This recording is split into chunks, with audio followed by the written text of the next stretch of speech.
স্বাগত। আমি প্রগতি শুরু করছি আজকের সংবাদ। রোগী নিয়ে যাওয়ার পথে কন্টেনারের পেছনে অ্যাম্বুলেন্সের ধাক্কা, ঘটনায় মৃত্যু হয়েছে অ্যাম্বুলেন্স চালকের, আহত হয়েছেন 4 জন যাত্রী। মর্মান্তিক এই ঘটনাটি ঘটেছে বেলদা উড়িষ্যা 7 নম্বর জাতীয় সড়কের দাঁতন থানার অন্তর্গত বামনপুকুর এলাকায়। রোগী নিয়ে যাওয়ার পথে কন্টেনারের পেছনে অ্যাম্বুলেন্সের ধাক্কা, ঘটনায় মৃত্যু হয়েছে অ্যাম্বুলেন্স চালকের, আহত হয়েছেন 4 জন যাত্রী। মর্মান্তিক এই ঘটনাটি ঘটেছে বেলদা উড়িষ্যা 7 নম্বর জাতীয় সড়কের দাঁতন থানার অন্তর্গত বামনপুকুর এলাকায়। পুলিশ সূত্রে জানা গিয়েছে, চন্দ্রকোনার তাতরা এলাকা থেকে অ্যাম্বুলেন্সে করে ভুবনেশ্বর হসপিটালে যাচ্ছিলেন 4 জন রোগী। ঘন কুয়াশার জেরে দৃশ্যমানতা কম থাকায় দাঁতন থানার অন্তর্গত বামনপুকুর এলাকায় একটি কন্টেনারের পেছনে সজোরে ধাক্কা মারে অ্যাম্বুলেন্সটি। ঘটনায় দুমড়ে মুচড়ে যায় অ্যাম্বুলেন্স। ঘটনাস্থলে মৃত্যু হয় অ্যাম্বুলেন্স চালকের, আহত হয়েছেন ওই অ্যাম্বুলেন্সে থাকা 4 জন রোগী।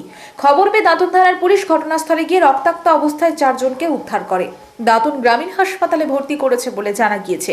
সেখানে তাদের চিকিৎসা চলছে বলে জানা গিয়েছে। পুলিশের প্রাথমিক অনুমান, ঘন কুয়াশার জেরে দৃশ্যমানতা কম থাকার কারণে এই ঘটনা ঘটেছে।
বেলদা থানার বাখরাবাদ 16 নম্বর জাতীয় সড়কে প্রাইভেট কারের সঙ্গে বাইকের মুখোমুখি সংঘর্ষ, গুরুতর আহত 2। ঘটনায় জানা গেছে, বেলদার দিক থেকে বাইকটি খালিনার দিকে যাওয়ার সময় খড়গপুরের দিক থেকে দাঁতনের দিকে যাওয়ার সময় একটি প্রাইভেট কার সজোরে বাইকে ধাক্কা মারে। ঘটনাস্থলে গুরুতর জখম হন 2 জন বাইক আরোহী।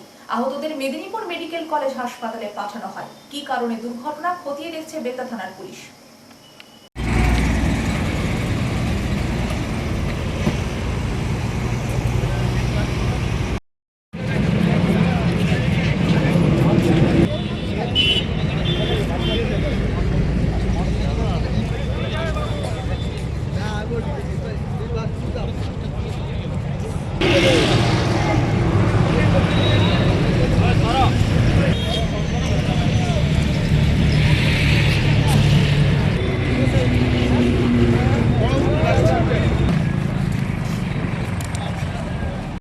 বলতে 2 জন বাইক আরোহী খালিনা যাওয়ার উদ্দেশ্যে, যেটুকু জানতে পারলাম যে ওরা কাশিমপুর কেশারি কাশিমপুর থেকে খালিনা যাচ্ছিল, কিন্তু একটি 4 চাকা সজোরে ওদেরকে ধাক্কা মারে এবং খুব গুরুতর একজন খুব আহত হয়ে গেছে, আর একজন কেউ গুরুতর আহত, কিন্তু আপাতত তাদেরকে আমরা মেডিকেল কলেজে পাঠিয়ে দেওয়া হয়েছে, মেদিনীপুর মেডিকেল কলেজ। কুয়াশায় ঢাকা ঝাড়গ্রাম, যত বেলা বাড়ছে কুয়াশা ততই বাড়ছে। 5 ফুট দূরের জিনিস স্পষ্ট নয় কুয়াশার জেরে, ফলে বাইক বা গাড়ি চালকদের সমস্যায় পড়তে হচ্ছে। কুয়াশায় ঢাকা ঝাড়গ্রাম, যত বেলা বাড়ছে কুয়াশা ততই বাড়ছে। 5 ফুট দূরের জিনিস স্পষ্ট নয় কুয়াশার জেরে, ফলে বাইক বা গাড়ি চালকদের সমস্যায় পড়তে হচ্ছে। লাইট জ্বালিয়ে চলাচল করলেও দৃশ্যমানতা একদমই কম। শুধু যাতায়াত নয়, এই কুয়াশায় ক্ষতি সমস্ত দিকেই। কারণ কুয়াশার জেরে ফুলকপি, বাঁধাকপি সহ শীতকালীন সবজির মধ্যে একরকম কালো দাগ হয়ে যায়, যার জেরে ফসলের দাম কমে যায়, ফলনে ব্যাঘাত হয়।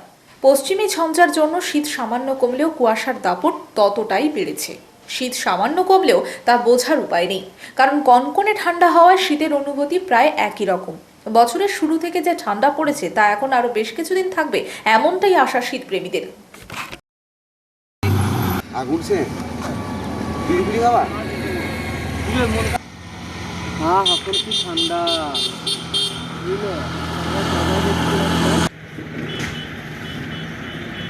একটি গাড়ি মানে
আমি দেখে দিই আর বলবেন না, আজকে তো প্রচণ্ড কুয়াশা, সামনে 5 ফুট একটু আগে দেখা যাচ্ছিল না।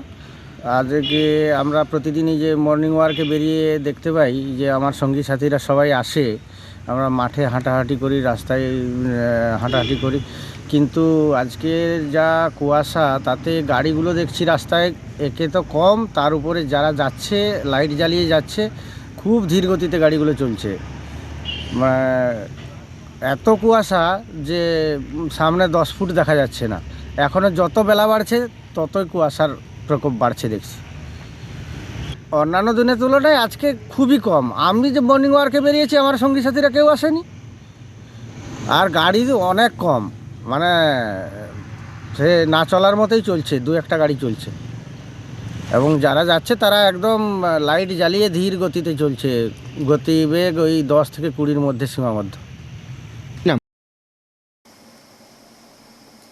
আগামী 12 ও 13 জানুয়ারি পশ্চিম মেদিনীপুরের খড়গপুর শহরে সিপিআইএম এর 25তম জেলা সম্মেলন অনুষ্ঠিত হতে চলেছে।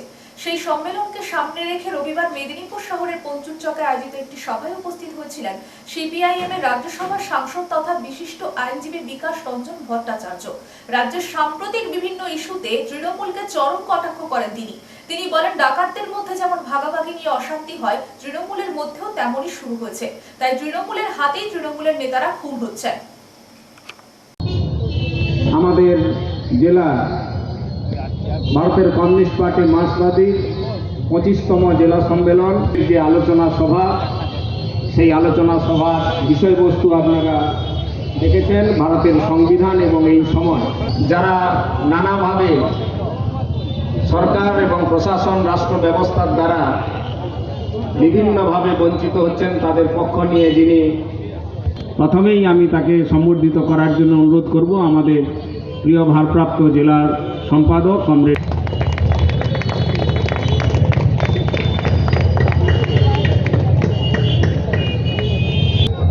সুধীবৃন্দ, পথচারী বন্ধুগণ, আশেপাশের দোকানদার বৃন্দ, আমাদের এই মাইকের শব্দ যতদূর যাচ্ছে যে আমাদের পার্টি ভারতের কমিউনিস্ট পার্টি মার্ক্সবাদী পশ্চিম মেদিনীপুর জেলার 25তম সম্মেলন আগামী 12 এবং 13 জানুয়ারি খড়গপুর শহরে, যে আমাদের শুধু একটা সম্মেলন মানে মামুলি ব্যাপার নয়। আমাদের প্রিয় ভারপ্রাপ্ত জেলা সম্পাদক আছেন, তিনি একাধিক প্রশ্ন 10 লক্ষ টাকা সুপারি হয়েছে এমনটা এক সপ্তাহ ধরে প্রায় ছিল ওখানে। দেখুন, তৃণমূল দল হচ্ছে একটি গুন্ডা বাহিনীর সমাহার, এবং যারা ক্ষমতা আসার পর সেই গুন্ডা বাহিনী থেকে তোলাবাজিতে সমৃদ্ধ হয়েছে। অতএব এখন তৃণমূল দলের মধ্যে খোয়াখুয়ি হবে, খুনোখুনি হবে, তার কারণ ওরা বুঝতে পারছে যে ওদের ক্ষমতা থাকার দিন শেষ হয়ে আসছে। অতএব সেই শেষ মুহূর্তে গিয়ে ডাকাতরা যখন ডাকাতের সম্পত্তিতে ভাগাভাগি করে তখন নিজেরা নিজেদের খুন করে। আজকে সেই পর্যায়ে পৌঁছে গেছে।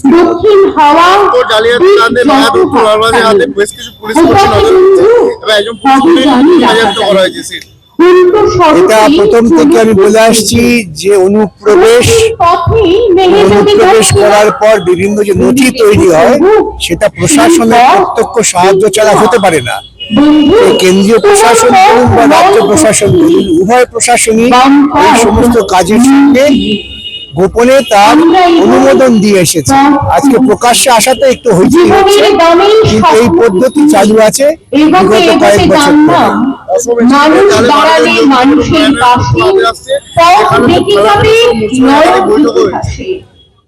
একই কথা, একই উত্তর যে প্রশাসনের প্রত্যক্ষ সহযোগিতা ছাড়া অনুপ্রবেশকারীরা হয়তো অনুপ্রবেশ করে ফেলতে পারেন, কিন্তু বসবাস করার মতো নথি দরকার তা তৈরি করতে পারেন না যদি প্রশাসন মদত না দেয়। প্রশাসন মদতে এসব হয়।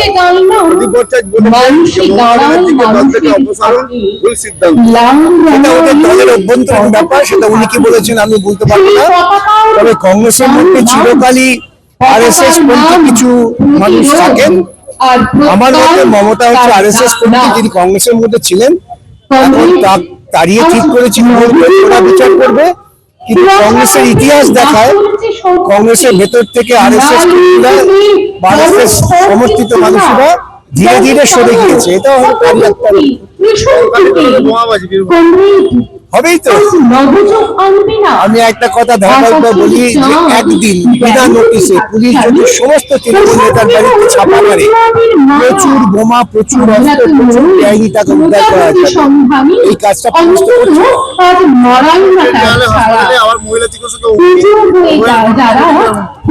এটাই তো তৃণমূল সংস্কৃতি।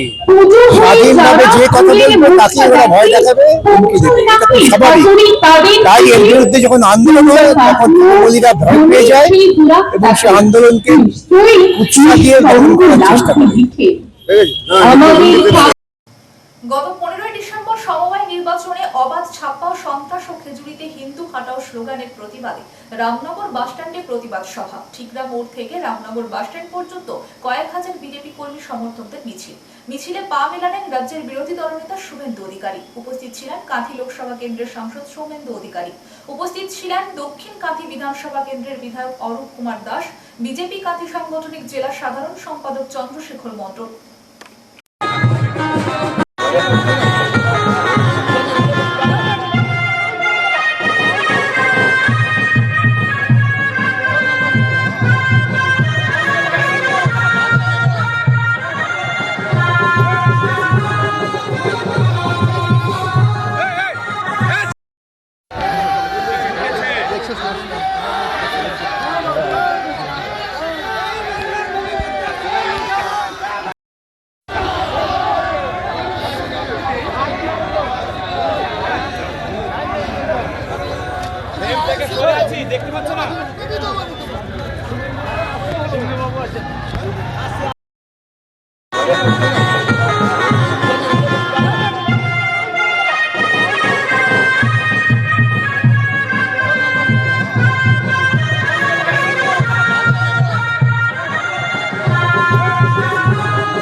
গ্রামে 10 লক্ষ লোকের সমাবেশ, রংপুরে 5 লক্ষ লোকের সমাবেশ, গোটা বাংলাদেশ জুড়ে তিনি সনাতনীদেরকে ঐক্যবদ্ধ করে এই জিহাদি শক্তির বিরুদ্ধে, এই মৌলবাদের বিরুদ্ধে, এই জঙ্গিবাদের বিরুদ্ধে, এই পাকিস্তানের নাতিপুতিদের বিরুদ্ধে, এই রাজাকারদের বিরুদ্ধে, এই হাজারি মাদ্রাসা যারা চালায় তাদের বিরুদ্ধে আজকে ঐক্যবদ্ধ করেছিলেন।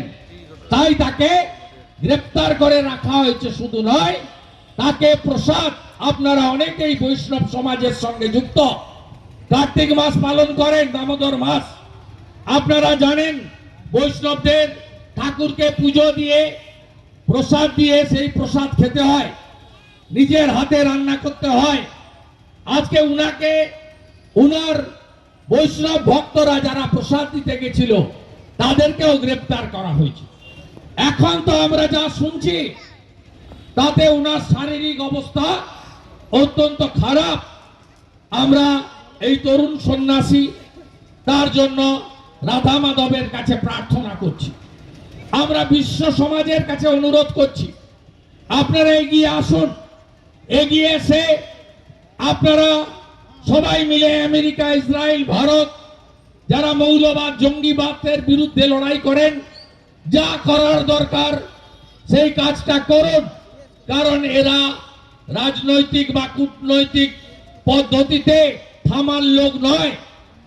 এরা যে ভাষায় কথা বললে সন্তুষ্ট হয়, যে ভাষায় কথা বলে একটা সময় ডোনাল্ড ট্রাম্পের নেতৃত্বে আফগানিস্তানে তালিবানকে ধ্বংস করা হয়েছিল, ওসামা বিন লাদেন ধ্বংস হয়েছে, ইসরায়েল যেভাবে ভিতরে ঢুকে হামাসের প্রধানকে খতম করে দিয়েছেন, ঠিক একইভাবে বাংলাদেশের এই অর্বাচীন জঙ্গিগুলোকে, অবৈধ সরকারকে উৎখাত করার জন্য বিশ্ব সমুদায় এগিয়ে আসবেন, এটা আমরা আবেদন করব। আমাদের পরিচয় আমরা বিজেপি করি, আমাদের প্রথম পরিচয় আমরা সনাতনী এবং ভারতীয়। আমরা ঘরে বসে থাকতে পারি না, আমাদের যুদ্ধ করার বা অস্ত্র নিয়ে যাওয়ার কোনো সুযোগ নেই। কিন্তু গণতান্ত্রিক ভাবে সীমান্তের বর্ডারে দাঁড়িয়ে, বাংলাদেশে ডেপুটি হাই কমিশনারের সামনে দাঁড়িয়ে এবং প্রত্যেক দিনই রাজ্যের এ প্রান্ত থেকে ও প্রান্ত হিন্দুদেরকে সঙ্গে নিয়ে আমরা এই অন্যায় অত্যাচারের বিরুদ্ধে রাস্তায় নামছি। এটা আমরা যদি না করি। সংবাদ এই পর্যন্ত। নমস্কার।